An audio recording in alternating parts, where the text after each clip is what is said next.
Good morning, everyone. I hope you've enjoyed the amazing panel that took place before this.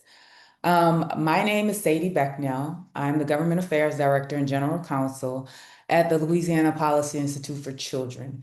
And it is my privilege to welcome you to our first workshop of the day. However, before we dive in, here are a few quick housekeeping items to ensure a smooth experience. You can chat with our speaker or myself in the chat box. And if you're having tech problems, feel free to reach out to me via the chat. And if you have any questions, please type them in the Q&A box. We'll have time for questions and answers at the end, so don't hesitate to add your questions as we go along.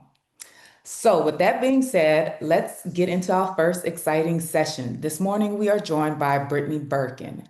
Brittany Birkin serves as the Director and Principal Advisor for Community and Economic Development and co-leads Atlanta Fed's Center for Workforce and Economic Opportunity.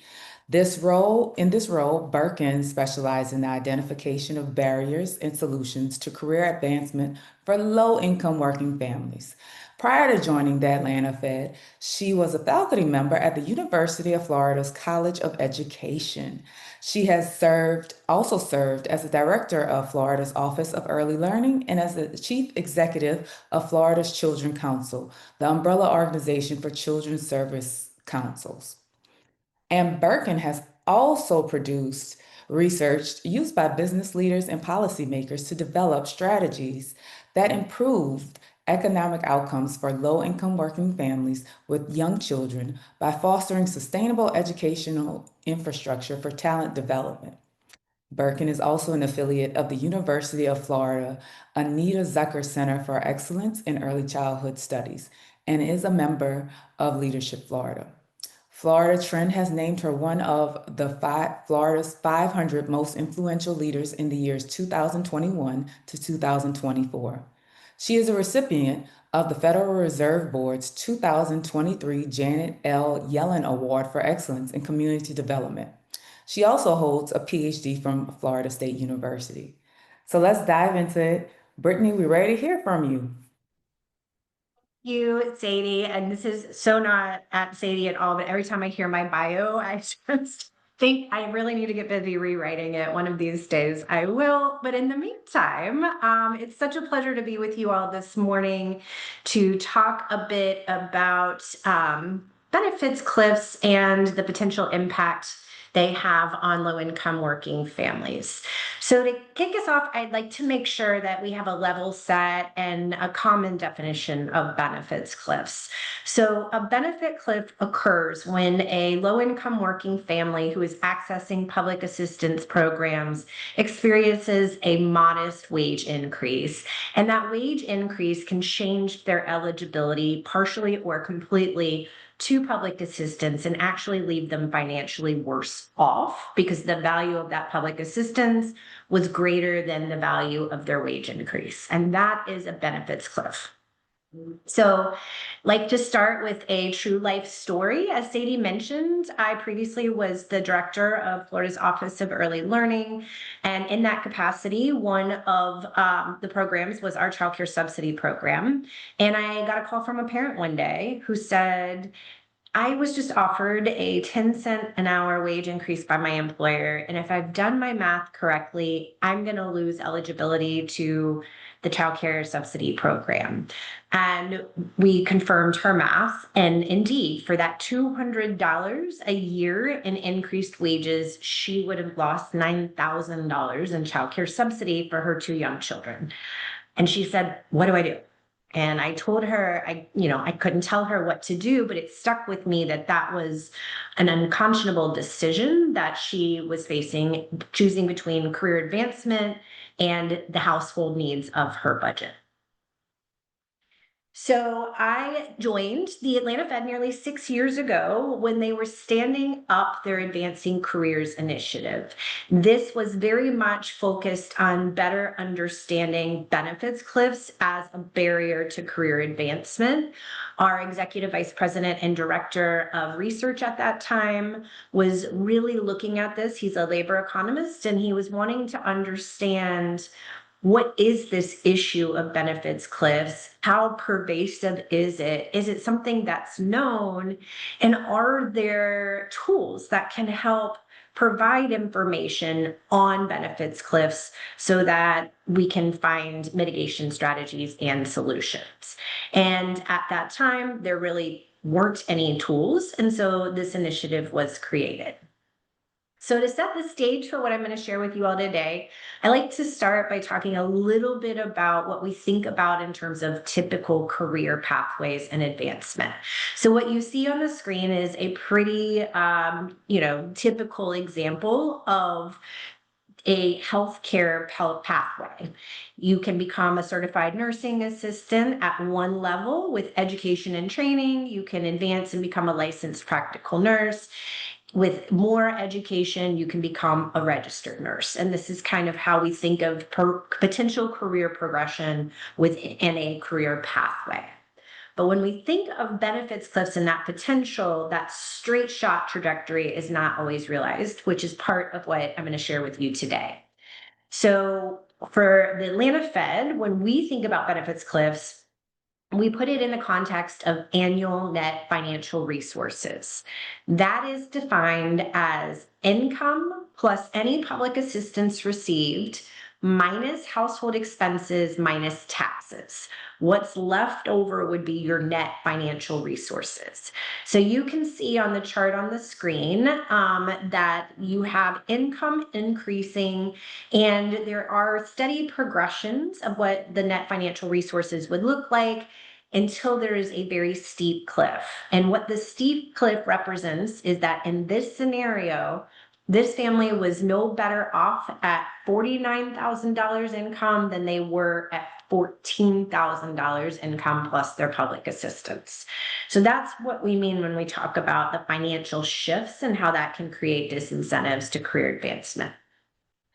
So this is a quote from a parent that I often work with. And she said, I get a couple of new checks with my new salary. And then when I go to submit my documentation that's required to get recertified, I'm $6 over and I no longer qualify for the $500 a month in SNAP benefits.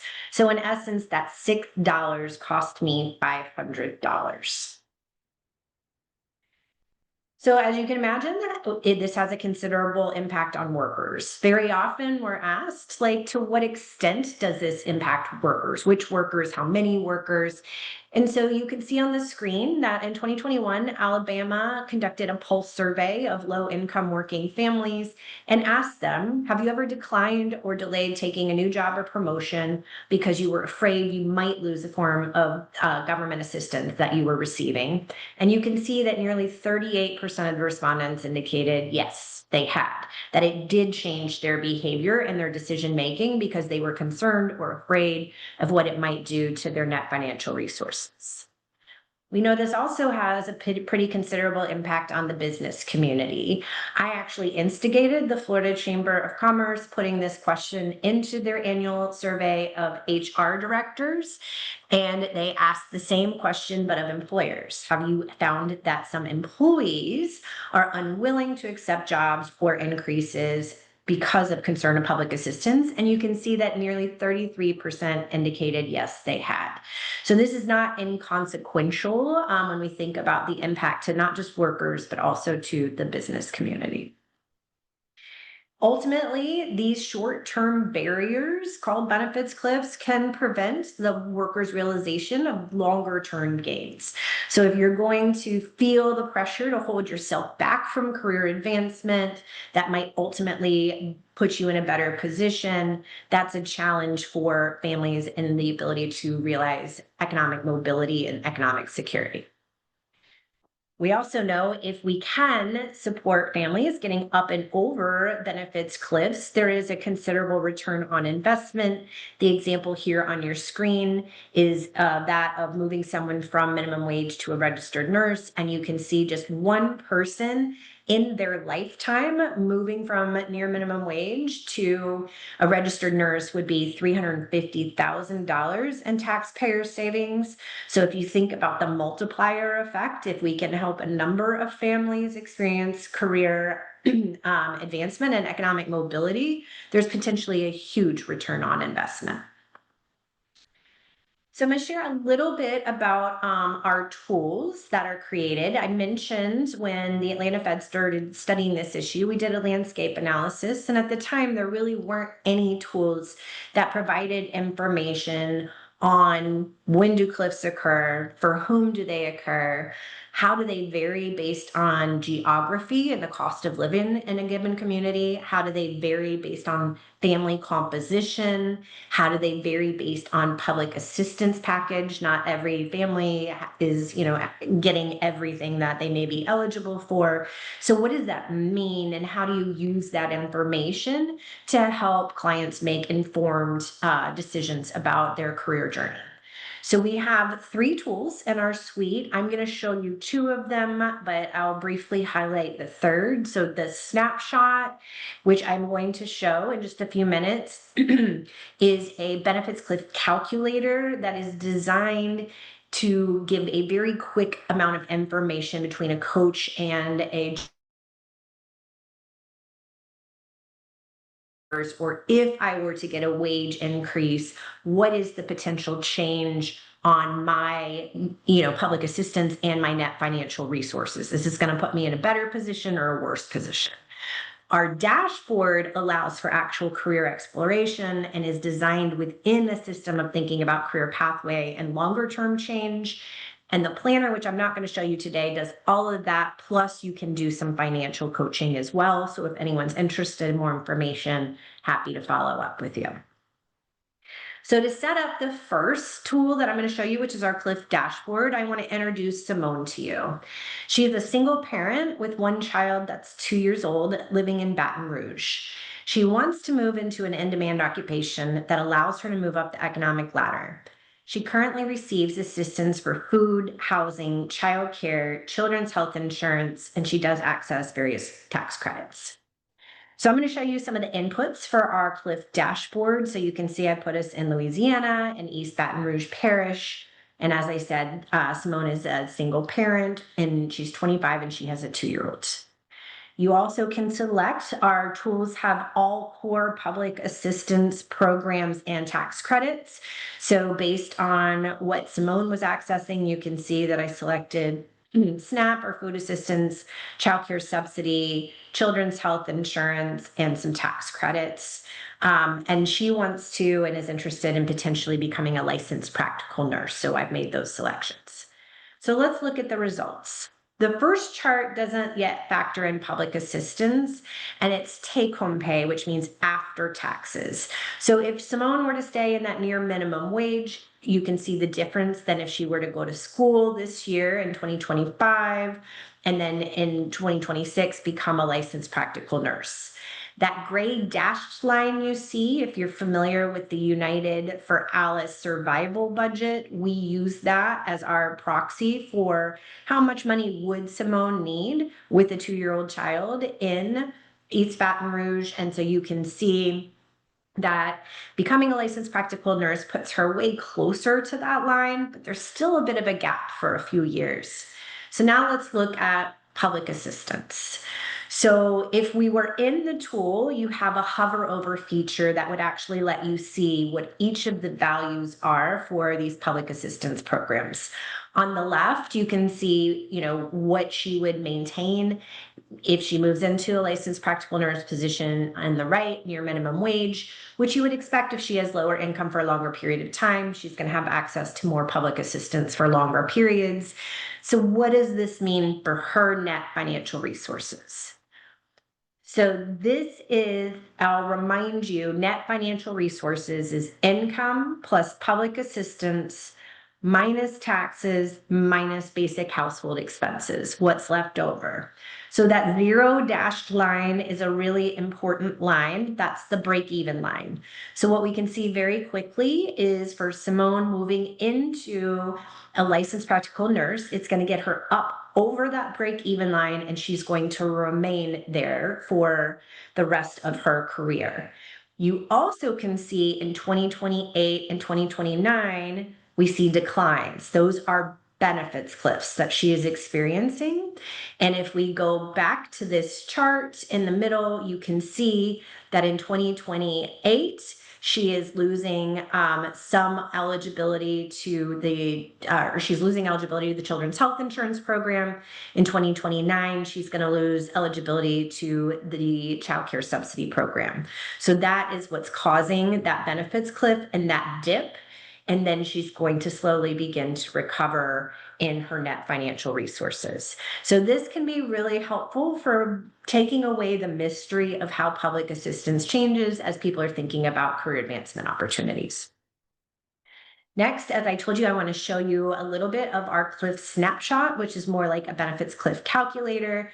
This time I've put us in Ascension with one child, again, 25, age 2, and have selected the food assistance or SNAP program, child care subsidy, children's health insurance, and 2 tax credits. Let's say that this person is working and they're making $14 an hour and they have the opportunity to move into an occupation making $16 an hour. Is that going to put them in a net positive or net negative? So the first thing that we can see as an output of the tool is that the budget is going to increase, meaning it is in this family's better interest to continue to move forward and advance. This is a good opportunity. But if you look at the chart, you can see for public assistance, there is a negative on the difference, meaning there's going to be a change that they're going to experience. And our tool actually shares exactly what that change will be. So for SNAP or food assistance, they're going to see a reduction of $125 a month. And there's also going to be a change in the earned income tax credit. And so the goal of this is to say, there are going to be changes to public assistance, but it's still to your benefit to go ahead and advance in your career. So we're taking away some of that guesswork. Let's look at a second scenario though. So now let's say somebody's making $24 an hour and they want to move to $26 an hour. Now you can see the impact of a benefits cliff. We can see in that maroon color that it's going to be a decrease of $36 per month, and there is a change to public assistance. In this case, it is the total loss of eligibility to children's health insurance, and it is changes in the child care subsidy and earned income tax credit. So this information can be used to help make informed decisions and to help support career advancement so that families are better able to anticipate these changes that aren't always so clear and known. So part of the machinery of all of these tools is the Atlanta Fed maintains a policy rules database and dashboard for every state in the nation. We track core public assistance programs at the state level, the eligibility rules, and we're able to use that to make these projections and help to share what are benefits cliffs and when might they occur. There is a dashboard. You can see a screenshot here. I put us in Jefferson Parish. That's sort of agnostic to occupation and more drilled in on at different income levels, where are there graduated phase out. Like if you look at SNAP in the orange, where as you make more, you're going to get less value until you lose eligibility, versus where are there sort of steeper cliffs. And if you look at that purple, the CCDF or child care subsidy program, you're eligible at $56,000 a year, and then at $57,000 a year for this family I have on the screen, they're going to lose eligibility and no longer be qualified for subsidy whatsoever. So this tool is really useful for just better understanding when the cliffs occur, where we might see trends and cliffs, and what does that ultimately mean. So another quote from a parent: retaining benefits is easy as long as you stay exactly where you are when you become eligible. But if you are advancing in your job or have a change in your household, that can affect your benefits and find families not wanting to make changes. So a lot of these tools were developed to try and say, if families can make informed decisions, if they had more accurate and complete information, then they may not have to make that difficult choice. And hopefully they don't feel like they can't make a change, but they do feel empowered to make a change with the knowledge of what will happen with their household budgets. So, how are these tools used? They're used in a variety of ways by a variety of partners across the nation. So, the first is exactly what I just walked you all through, the ability to map the benefits cliffs and understand when they're occurring, how they're occurring. Are there trends that you're seeing in all counties or all parishes in Louisiana? How can you use this information just to better understand this issue? The second huge use case for us has been workforce development. So, whether it be American Job Centers or Goodwills, Circles USA, we have a lot of partners that are using these tools for coaching and being able to sit with their clients and job seekers and say, let's look at career pathway development. Let's match your interests with what's going to work best in your favor for your household finances as well. They've also been used to think about wraparound support. So if you know a cliff is going to occur, what resources do you have to help with mitigation strategies? It's also been used by a lot of people to bring employers into the conversation and say, here are the sort of target wage ranges where cliffs are most likely pronounced. What can we do to better support people in continuing to advance in their careers? Another use case has been policy simulation. So everything that I showed you are the current rules of eligibility in Louisiana as they stand today. But because we have that as is, we've been able to model potential changes, whether it's changes in asset limits, income disregards, creating a graduated phase out. So as people are exploring potential mitigation strategies, they may say, what's going to best position us? Are we actually addressing the cliff, or have we just pushed it out in any change to program administration? And then last but certainly not least, the tools have been used to help support asset mapping. So when you have a better diagnosis, you can think about community resources that might be used to help address those barriers.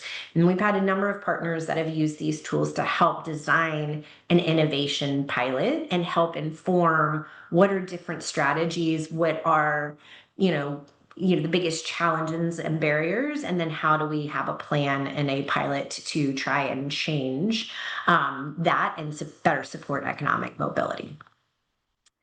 So for these tools, we did our own evaluation using 25 partners across the country, but I also like to highlight, which was very exciting to us, that we had 3 of our states that piloted these tools conduct independent evaluations on the effectiveness of using these tools. So if you use these tools with clients, does it make a difference?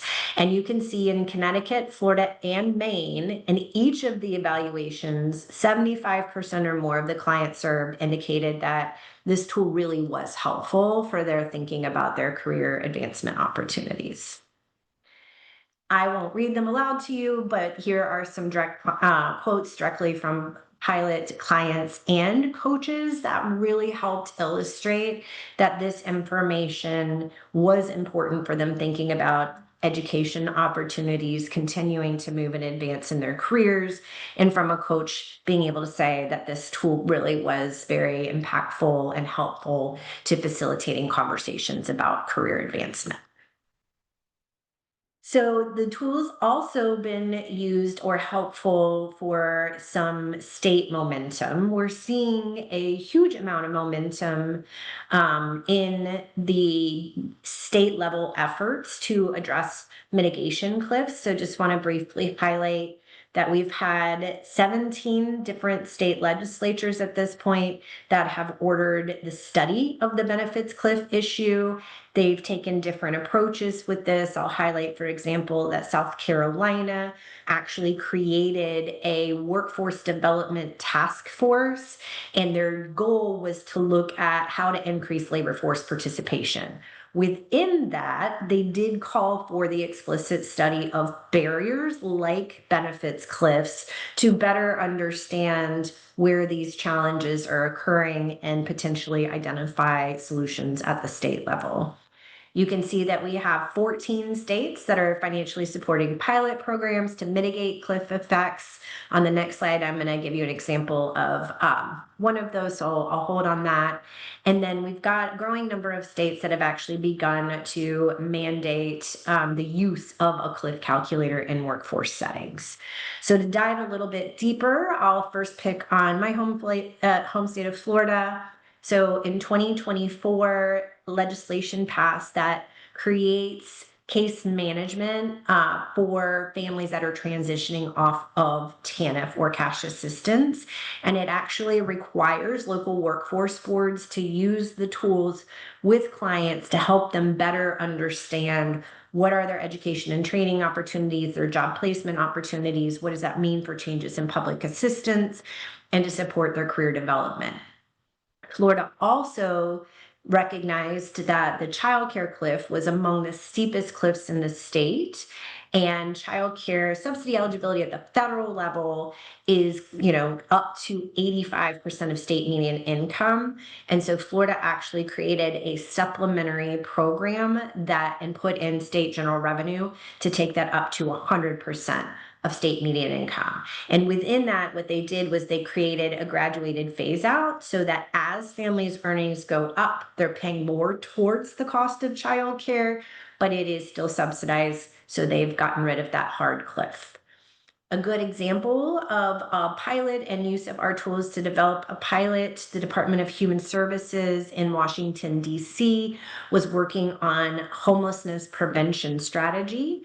And they really wanted to develop a pilot that was a hold harmless. So as they paired education and training with housing supports, they wanted to make sure that as people were experiencing economic mobility and career advancement, they didn't hit a cliff. So the way that they've designed this pilot is the copay requirements for housing.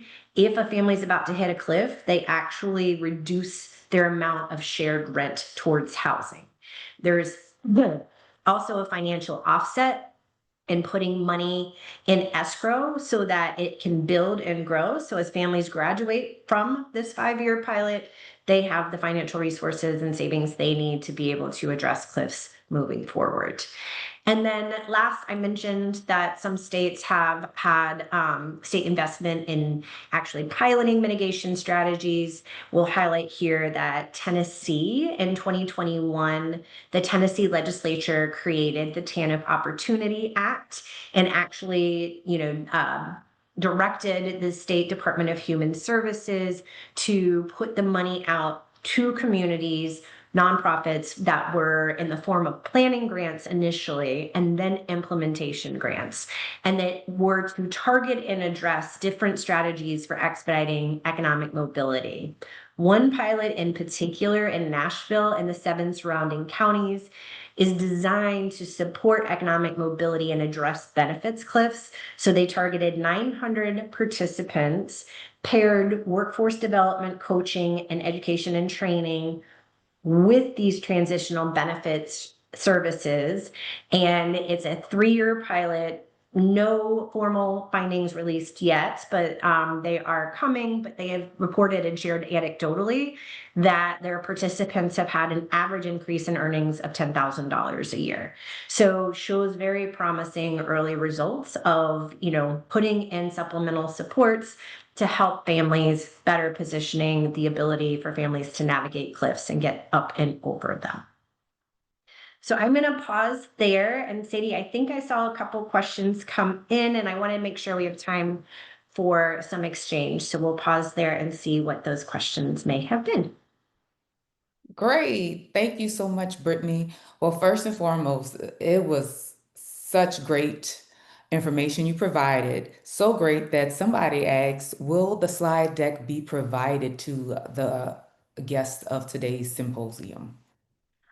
I'm happy to make sure you all have access to the slide deck. That is not a problem whatsoever. And I should say I didn't, our tools are not on our public facing website, but they are available to you all should you have interest. there is not a cost. And let me just briefly explain. It is part of our research agenda to better understand these barriers and to understand potential solutions. So we do have on our website, which we can make sure you all have access to, a partner interest form. It's very, very brief. Basically, we just want to know who's using these tools, how are they using these tools, so that we can learn with and from you. So just wanted to acknowledge that too. If you go and do a Google search, you'll see information about the tools that you wouldn't have direct access. And it's only because this is part of our research agenda. But like I said, all of the tools are available to partners for no cost. Great, thank you. Another question, who has access to the benefits cliff dashboard and how would one use it for long-term career planning? I just described, anyone can have access to it. We have partners that are state government agencies. We have partners that are community nonprofits, state nonprofits. I briefly described sort of the major use cases for our tools, whether it's education, whether it's workforce training, even financial planning. I didn't walk through the planner, the Cliff Planner, but if you do financial coaching and career coaching, that tool would be available. So any and all partners are able to access and use these tools. And Sadie, what was the second part of the question? I'm sorry. How should the dashboard be used for the long-term career planning? Like, how does that work? Thank you. So our tools are very much designed to be used with, if they're being used with a job seeker or a worker, to be done with a coach.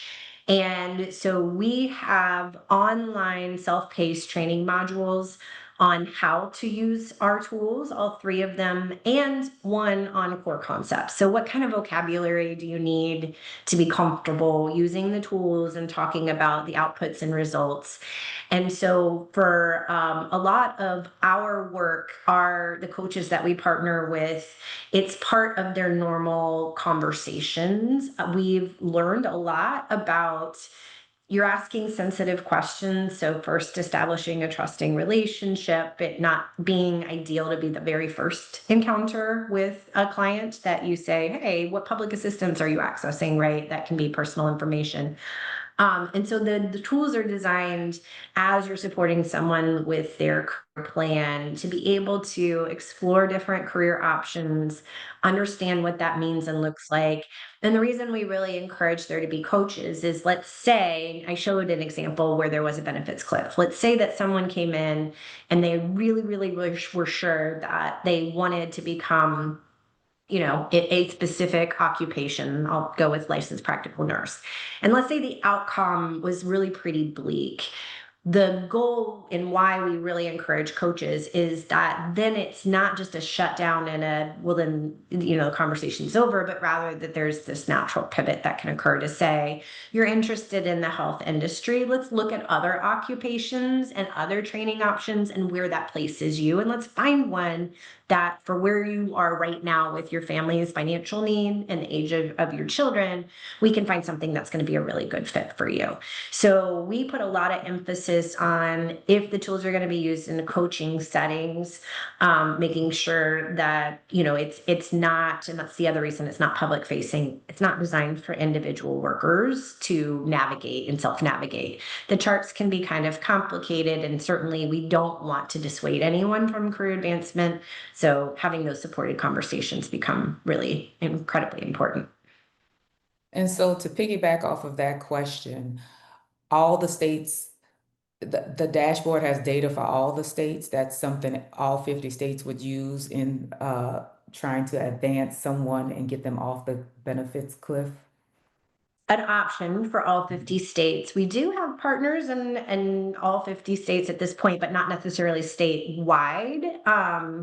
But yes, so we track, for core public assistance programs, all eligibility rules, and we update them annually at certain key moments. And then we have a number of state partners. Let's say Louisiana changed their childcare policy eligibility. And Sadie, you contacted me and said, hey, heads up, I just want to make sure you know this is going into effect October 1st. Then we get ahead of it and we make those changes so that it's always accurate for states to be able to use that information. So it is customized for each state in the United States, and there's information for every local geography as well. That's great. Another question in the chat. Are there examples from other states that have successfully reduced the benefits cliff that we can learn from? I mentioned one in Florida. Different states are in different levels of addressing this. So I highlighted, but I'll revisit because I think they're worth some of the movement we're beginning to see. So this issue is still sort of in development, but I will go to Florida again. I mentioned that they created an off ramp for childcare and put in state general revenue. The one I didn't mention because it's not gone into implementation yet, but will, is they also addressed the children's health insurance program cliff. So in Florida, those were the two most pronounced cliffs. And the state legislature unanimously addressed both together and went in and with the case of the children's health insurance eligibility termination was at 200% of federal poverty, and they moved it out to 300% of federal poverty to address that eligibility and to help with that cliff. So some states are hitting it head on, like Florida, where they're making changes to program administration and then putting in some state revenue to address it. Other states like Tennessee that I mentioned are using dollars in reserve like TANF that have a lot of flexibility to say, let's model what changes we may ultimately make, but let's kind of first test this. Let's pilot what this could look like and let's collect some information. So, they have 7 pilots going on right now. They have a third party evaluator that is looking at all of these. They've been set up as a randomized control trial so they can really maximize their learning. So not everybody's getting access to transitional benefits. Not everybody's getting the same level of coaching supports. So their goal is to really say, all right, what is the secret sauce to help expedite economic mobility, to help address these barriers? What matters most in all of this so that they can think about what that may ultimately look like? And then I mentioned a little bit in DC where they said, let's go with public housing and let's, look at the opportunity to address other cliffs through the reduction of what families share. Families have a copay that they have to pay when they're living in subsidized housing. So helping offset, any chance of hitting a cliff using that as a lever. The other thing that we've seen, Massachusetts right now has a pilot looking at a state-funded earned income tax credit that they've billed as sort of a hold harmless. So regardless of what public assistance cliff you may hit, if there's a state-infused earned income tax credit and they have 100 families that they're targeting for this pilot, does that help address the cliffs? Because then it's not about the food assistance cliff or the housing cliff or the childcare cliff. It's a infusion of dollars through a state funded tax credit that can kind of lay over all of it and help address the cliff. So those are some different strategies. A lot of the state level efforts that we're seeing are early enough in process that we're still working to collect evidence, right? So trying to give you all a flavor of how states are beginning to approach it, but then our goal is to really be able to hang in and study and understand and what was the impact of all of these changes. Okay, I think those are all the questions that were in the chat. Thank you all for joining us, and thank you again, Brittany, for sharing your expertise. That was some great information. Um, when this session ends, the Zoom app will close out and you will be brought back to the event lobby. So please take a moment to complete the quick survey about this session, and you'll see a pop-up in the right corner of your screen. Our next session will begin at 10:55 and will feature the U.S. Chamber Foundation's discussion on the newly expanded employer child tax credits. So in the meantime, because we finished a little early, Feel free to hang out in the lobby and network with others in the chat box or through private chat. And if you have any additional questions or need assistance, our support team is here to help. Again, thank you so much, Brittany, for joining us this morning, and we look forward to seeing you all in the next session. You. Bye.